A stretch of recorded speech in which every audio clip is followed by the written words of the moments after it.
Uh, so, hello and welcome. I'm speaking with Harvey from, in fact, Harvey, can you give us a bit of an intro to your agency and what kind of work you do?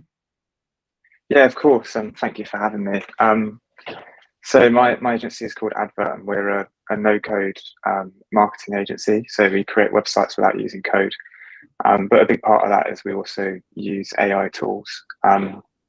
But I'm also a part-time student at the Oxford Internet Institute, where I research generative AI, so AI that creates images and text. So that's probably why I've probably got quite a bit to say about this. And my actual research specialism is more on the art side. So I look at basically how do humans see AI generated art versus human generated art. Oh, right. Okay. So maybe you can explain the concept of sort of uncanny valleys to those who are not familiar with them and stuff like that. Would that be right? Yeah. Yeah.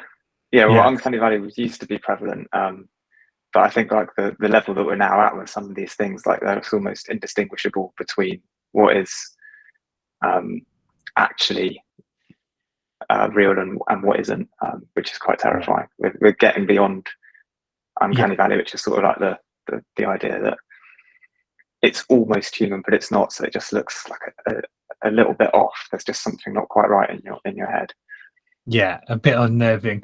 Yeah, so like, for instance, the Star Wars where they've used like Leia or something, like they've redone Carrie Fisher, looks slightly off. Like, and that was very close. I mean, if you look at sort of AI generated images prior to that, they were, yeah, there was something unusual where you were like, that's not human, and it's unnerving.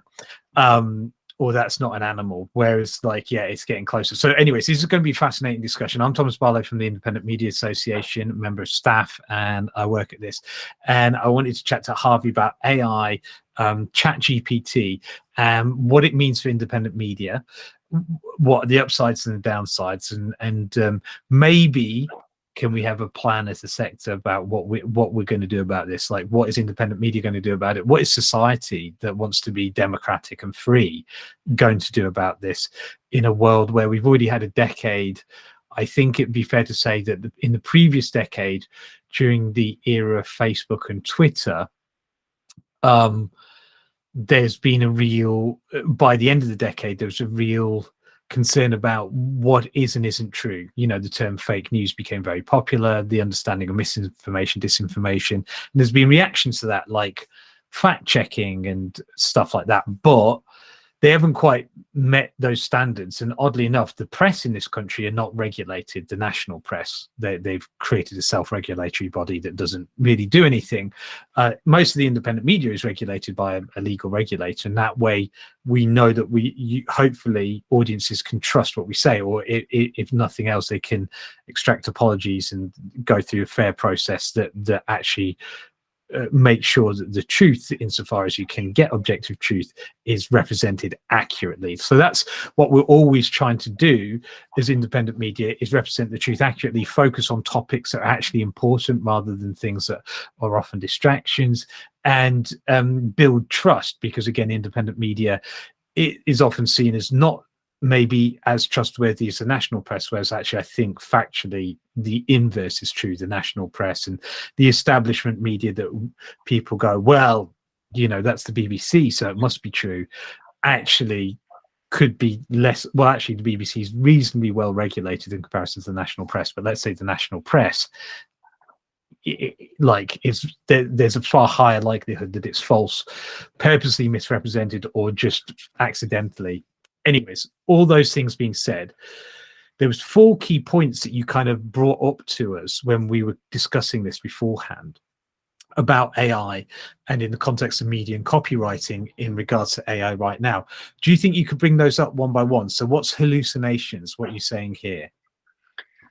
So hallucinations is sort of the academic and technical term for when an AI model makes a fact, what it portrays as a fact, up completely, and it's called hallucinations because I'm actually going to go back to the start and actually go, well, let's talk about what is an AI model, and like the ones like Chat GPT that we see at the moment, because I think it's good to just make sure we have the basics down and understand how they're actually working under the hood, so to speak. So Chat GPT is built upon, GPT stands for something transformers, and the T, that was actually invented by Google. But they're large language models, and ChatGPT is built on a model called GPT-3, but there are many different large language models. And what large language models do is they basically are predicting what is the most likely next word to come in a sentence. So that's basically what's happening. They're just thinking, okay, if the last 4 or 5 words or 100 words were this, what's most likely to be the next word? And the way that they learn to do that is through basically throwing out random words and getting rewarded for when sentences are coherent, which is astonishingly similar to how humans as babies learn to speak as well, which basically splits people off into 2 camps about large language models. Those that say they're not that intelligent, they're just predicting the next word, and people that say, no, these models are actually incredibly similar to how we as humans learn to speak and think and reason, and how close are they going to get us to sort of a level of intelligence which is actually similar to what we have as humans. So that's what they're doing, but because they're just predicting the next word, they're not looking at how factually accurate it is. So sometimes what's the next word that comes can just be something which is totally inaccurate factually. And that's why we call it hallucination, because it's hallucinated this completely inaccurate fact, because it's the most likely, it's what it sees as being the most likely next word. So, but it can be incredibly convincing. So I think that's where, like, at the moment we're at, is that we have these models that are able to sort of produce very coherent text, but not necessarily factually accurate text. But it's a matter of time before these models start building in fact their own sort of attempt to automate fact checking. And I think there's like the massive scandal with CNET in the last week, where a few of their articles have just had absolute not untruths in, where they haven't actually like done a good job of fact checking those articles that they put out. So that's sort of the level where we're at, where it's like quite good at producing this coherent text, but not necessarily factually accurate text. Wow. Okay. So I guess that leads us on to point 2, which is trust in the media ecosystem. I mean, I know that several years ago, at least, the Chinese business papers were using AI to sort of write copy for the big, because a lot of stuff is essentially just, here's information from the stock markets, whatever, why do you even need a copywriter to do that? And it looks like AI is going to move into more and more copywriting. Do you think that's going to affect trust in the media ecosystem? Do you think people are even aware? The reason why I talk about trust in the media ecosystem is to do with lowering the costs of producing and the effectiveness of producing basically fake news. So in the past, it's been quite easy for people with a basic sort of level of critical thinking and media literacy to sort of spot things which are likely to be fake, because there's just sort of slight nuances in the language which don't make sense, or the publication name doesn't quite make sense, or they're surrounded by ads and you're thinking this is a highly sort of sensational story surrounded by ads. Is this person just trying to make money off being highly sensational? But now it can literally, and you can play this game quite easily yourself if you go on to OpenAI's Chat GPT, or even any AI tool that you can sort of find that produces text. You can say, write me a list of legitimate sounding news organizations for the United Kingdom, and it'll give you a list of 10 different legitimate sounding news organizations. You could then go register the domains, feed in a few contentious things which you've seen on Twitter, and say, write me a news article about this topic, make it as sensationalist as possible, and then you have legitimate sounding news organization with a highly sensational thing, article that's just been written for you. And when we get to a point where if we get to a point where there's a complete deluge of these legitimate sounding news organizations producing incredibly well written, sensational news articles, it's going to be incredibly difficult for independent media organizations which don't have the brand recognition of something like The Guardian to stand out in that deluge of new media that's unfortunately could potentially be really low quality. And I think this is where I'm sure we'll come on to this. This is where it might be that Google starts and other search engines start looking at what percentage of content on this site was AI generated. Right, interesting. So yes, the third point you talked about is like the erosion of entry-level jobs. So I've sort of hinted at that around copywriting, but what do you see as potential problems slash opportunities, I guess, there? Yeah, I mean, I feel like this one is sort of a bit. It's been well spoken about. We'll get to a point, I think, where it's relatively low cost and relatively accessible for people to basically conduct, like independent media organizations, to conduct something called fine tuning. So fine tuning is when you take a large language model and you feed it a certain style of writing or a certain format, and it's able to then basically replicate that itself using any different type of article that it might be fed. So I think we'll get to a point where it'll be quite accessible and quite straightforward and low cost for an independent media organization to feed a large language model its editorial style. For example, Axios have done this with their sort of, their short, punchy news media style, and then put in any article that is submitted to them, and really quickly it put it in their editorial style and correct sort of slight editorial changes, which will be incredibly useful, and it will save a lot of time, but it will also take a job away from a few people, I imagine. And the same sort of goes for reformatting articles across the Twitter threads and things like that. You can do that now in Chat GPT, turn this article into a Twitter thread, and in 30 seconds you've got a Twitter thread ready to go. Right. I don't know. I've not really worked in independent media myself in the past, so I'm not too sure if that's something which entry-level people do, but I imagine that it is something that will take away a job from a few people, or at least free up journalists' time enough that they're able to focus on even more things.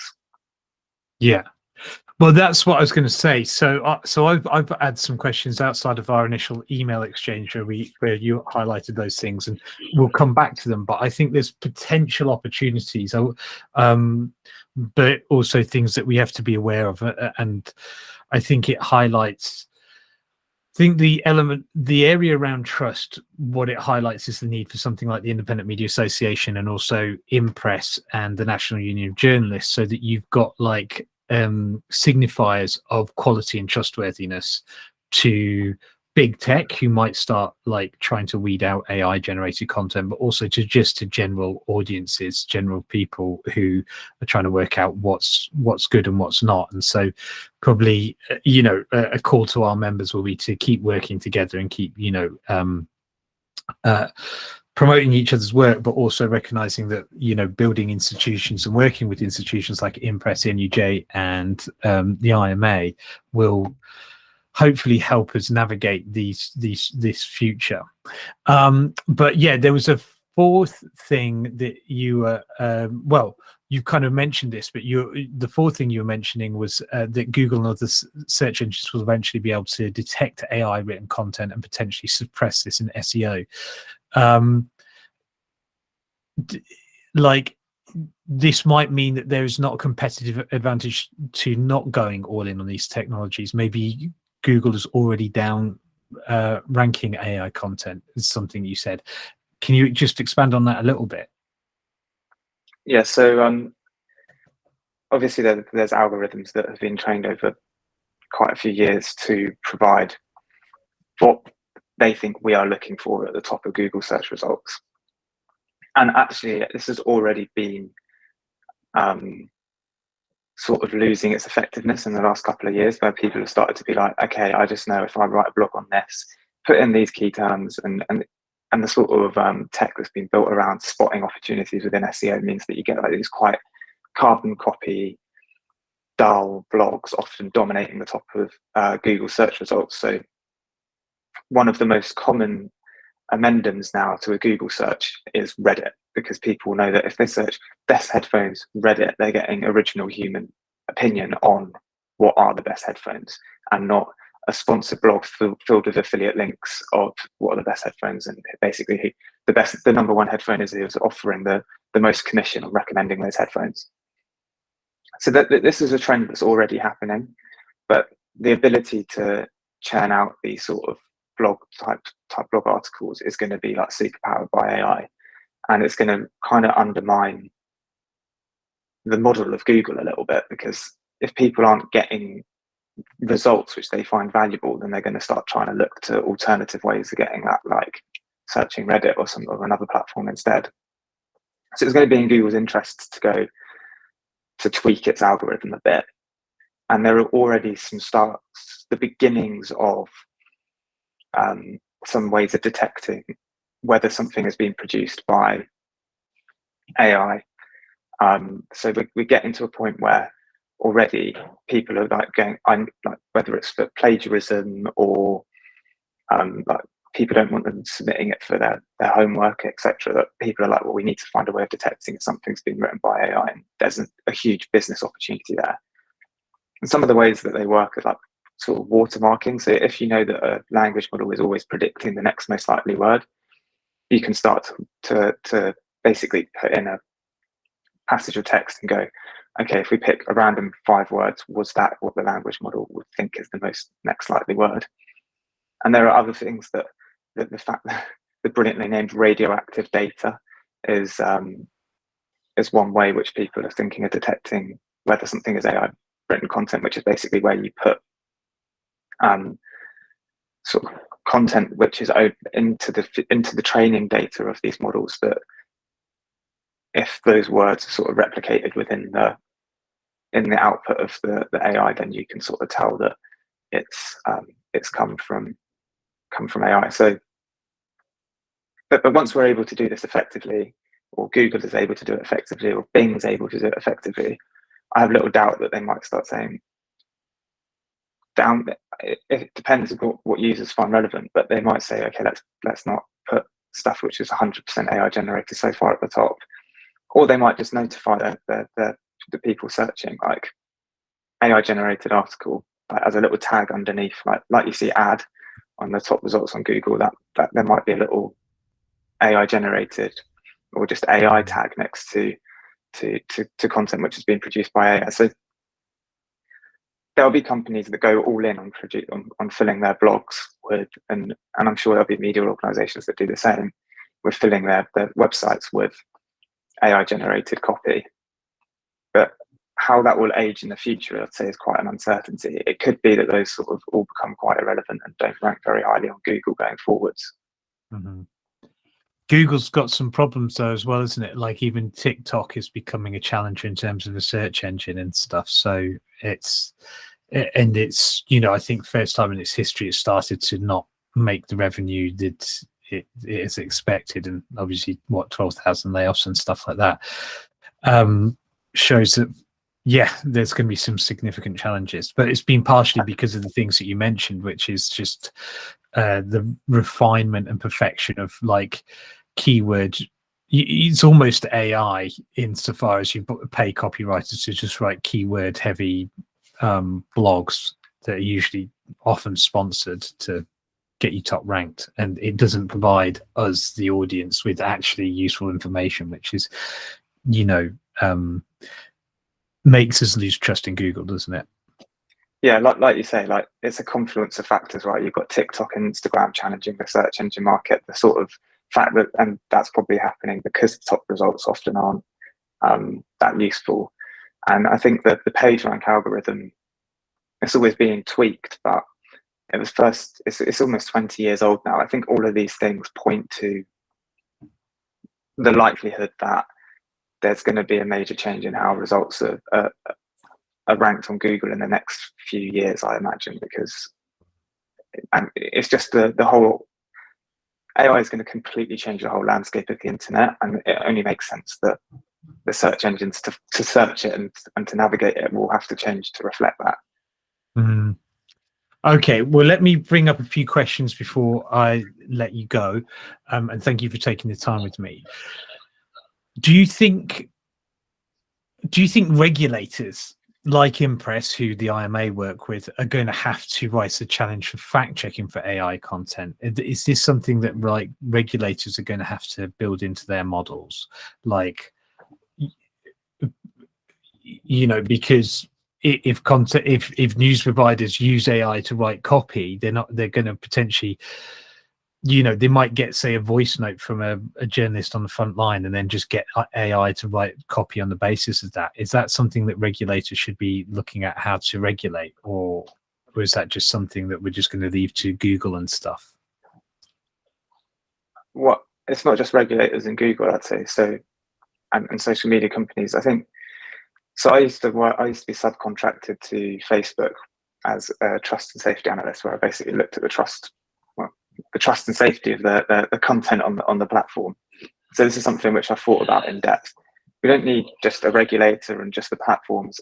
It's about having a whole fact checking ecosystem and an industry around facts, where being fact worthy, factful is profitable. Responsibility needs to be shared between the software tools, need to have things built into to stay with facts. Social media platforms need to do better to look for facts. Publishers need to make sure that what they're putting out is facts, has a plenty of facts. Civil society has got a role to play. And then right the way down to education and media literacy. Finland is streets ahead of media literacy in terms of what we do. And in their history lessons, they look at the Cold War and how misinformation and disinformation was used during the Cold War, and understand that who has what to gain from not sticking to the facts. So it's everyone, including government regulators, that has a role to play. And I think it's part of your brand as a brand. It should be part of your identity that you stick to the facts, and that's what differentiates you from other people, or is a minimum service that you offer. Right. Well, just thinking out loud, that's something that then we're going to need to work with legislation, with the government, to get legislation that rewards organizations for being factful, for being factually accurate, as well as with big tech. It's probably going to have to be, that triumvirate of news providers, big tech, and the government working together to make sure, as you say, that it is profitable and rewarded. Because at the moment, I don't see the nuance. As you say, there needs to be education, everything else. I don't see audiences quite rewarding factually accurate information yet. They're largely, even though we're slightly past the point of totally falling into cognitive bias bubbles where we only want to hear stuff that we agree with, we're still largely in that zone. And so our audiences are still largely rewarding news content providers that give you information that you kind of agree with, rather than this factually accurate. So it looks like that's going to be a big challenge for the future, or for now, in fact. I think we've addressed this a bit, but can independent media save time and costs on generating copy? I mean, it seems to me that it possibly can. Can these tools sort of, as I say, you could have a reporter, or you've been out, you've recorded something, or you've done an interview. One of the difficulties for independent journalists is often they're either doing it in their spare time, or there's just one of them, and you have to do everything from researching, writing, publishing, and stuff like that. And then it's hard to often build up your audience, which enables you to generate more income. So do you think this could maybe free up time for independent media to focus more on building their audiences or generating some more income, so they can hire more people to do more work? Can it be used responsibly? I mean, transcription of stuff is pretty prevalent already, right? It's happening right now. So that's one thing. But transcription, 100%. fine tuning, like I mentioned earlier, of large language models to give you your editorial style, and reformatting of content is something that my agency works with a lot with Byline Times, is reformatting content between Twitter, TikTok, Instagram. You can really well use AI to do that. Write an Instagram caption for this article, write a TikTok script for this article, write a Twitter thread out of this article. That we can do now already, and it's great because if there's any reformatting content, you can be pretty sure that it's going to be factually accurate. You might need to go over it quickly, but there are relatively few risks there. The transcription stuff and like sending that straight out to Twitter and things like that, I'm putting in interviews and things like turn this interview into an article or something. My only concern with that is privacy. Like, we're still quite in the dark about where the data from these models actually goes to. Right. And I think that if you're trying to protect your source, and it's important that your source is protected, it's probably not the best idea to paste in their interview that you've done with them into these large language models that might then be used to retrain these large language models. And then when GPT-4 comes out, your source is outed in someone's randomly generated content, which I mean in the future where it's like, oh, this person said this about this regime, and no one knew that. It was just in the training data that they reused, and yeah, and that could be really dangerous. So I say I think if it's minimized, then it's probably okay, but I think it's something to be really careful of. Yeah, I think something to bring up that our community organizer Reese Staffton pointed out is that the ownership of these organizations, the AI organizations, means that they are data capture organizations. They are essentially, that's what they're going to be making money off. And so you're not just talking about sources, so that is hugely important, but just generally being aware that what you're doing is you're generating revenue and income and data for a large multinational corporation that that probably doesn't have your interests or the public interests at heart, and may do bad things with that data as well, not just sell it to advertisers, but may work with secret services, may use it to model the types of people and organizations that cause problems for governments, for instance, or things like that. So those are some downsides that I think are worth mentioning. But so two last ones. One is a weird one at the end, but the last one is there things that AI can do around sort of contracts and things like that often within independent media, again, I'm saying these are usually 1-2 person operations. They're just not great at, don't have the time necessarily to do all the business stuff and all of that. Can AI help with that outside of Chat GPT maybe, or other things, or is that like something to swerve? AI will inevitably do contracts at some point, and there's organization, and I think there's particularly with more nuanced stuff that you can't just get a template for online. It will be really good. And there's an organization in America called Do Not Pay, which is helping consumers sort of deal with medial things like parking tickets and speeding fines and things like that, which it will get there. I'd say but don't use Chat GPT right now without having a lawyer look over it first. We don't really know how accurate and how sort of legally sound the clauses that it makes will be, unless maybe you have a clause and you want to tweak it for a certain scenario, and you can say, I have this clause, can you turn it into this? It might be all right there because it's working with something that was legally sound to start with. But eventually we will 100% get to the point where writing a response to, for example, a cease and desist or something like that, I think AI will be incredibly good at just potentially if things escalate, you're going to need to go to a lawyer still, but giving you that bit of breathing space, or maybe just getting someone going off your back or something like that. But I mean, it'll probably be just two AIs talking to each other until it escalates to a human. Yeah. Okay, so last one. Sorry, I'm just taking a note here because there was some really interesting thoughts there. So one of the things that's brought up to me recently is that there are AI generated Instagram stars. There's a particular one that's got, I can't remember, many millions of followers, and they are in a romantic relationship with another AI generated Instagram star.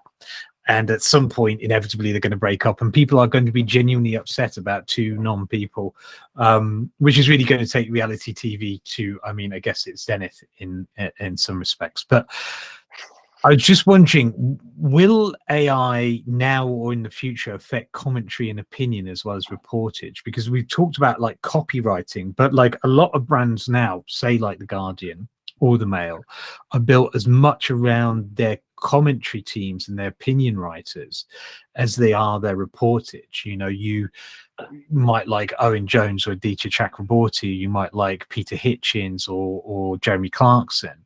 You know, is AI going to make inroads into that kind of world? I'm going to just take your question as, will there be AI journalists? And answer yes, there might Right. already be, like 100%. But they could be really boring, and it's going to require a human to make them interesting. So what are they going to report on? What's their tone? What's their, like, how are they going to sound humorous or not humorous, or like you say, like what's their sort of style of reportage that's going to make them popular? That an AI can't just come up with that for you. That's a case of a human pointing them in the right direction. So it still requires someone behind it that's good at programming it to go and get the right information, and prompt engineering, which is the term that people use to sort of like what they're going to sound like, and putting that into the AI model, and doing that in the right way. And that's like going to become a matter of like human skills. So to have a really successful AI journalist is going to be up to a human still. So it's not just like they're going to come and, like, it's still going to require an element of skill. But there is one big risk, and I want to give a hypothetical scenario here to sort of leave like as food for thought to leave your listeners on. I spoke earlier about lowering the cost of like producing AI misinformation, and obviously the AI journalists could do this, but you could also just like fake public opinion. So if a news article comes out or something happens in current affairs, you could quite easily send a lot of AI bots on Twitter out to sort of be outraged at the scenario, and say an independent media organization has their Twitter reporter, and it's an AI bot that basically comments on what's happening on Twitter. And maybe a few independent media organizations have created these Twitter reporters that have like quite a socially current way of reporting on what's happening on Twitter. So something awful happens in current affairs. For example, when Russian separatists shot down the Ukrainian plane in Ukraine back in I think it was like 2014 or slightly before maybe. And then all of these people come on Russian, inevitably, AI sort of bots on Twitter start talking about outrage and this and that. And without any human being involved, this Twitter AI reporter can then go and say, people are outraged about the fact that Ukrainian forces have shot down an airline, and all of a sudden, what was an example that we were able to disprove thanks to sort of open source investigation, it might get beyond that, where that sort of conspiracy is just propagated online, and there's this whole ecosystem of AI talking to AI that makes it just like so many people. It feels it's like engineered outrage of so many people that isn't even real, but it all happens before a human ever could happen, and it's going to really, I think it's dangerous, and it's somewhere where we haven't got to yet, but we will get to. And I know that there's going to be, it won't just be Twitter bots, there'll be AI employees on LinkedIn. There'll be so many different things, and it will probably be against these platforms' terms of service, but it's going to be an incredible arms race to battle them and to kick them off.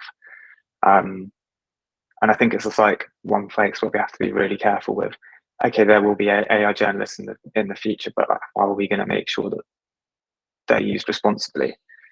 And that's just a case, I think, of being not like CNET and doing it in a shady way, but being forward with your customers and your readers and saying, this is AI. If you see it doing something weird, please let us know, and so we can fix it. Or creating a dialogue between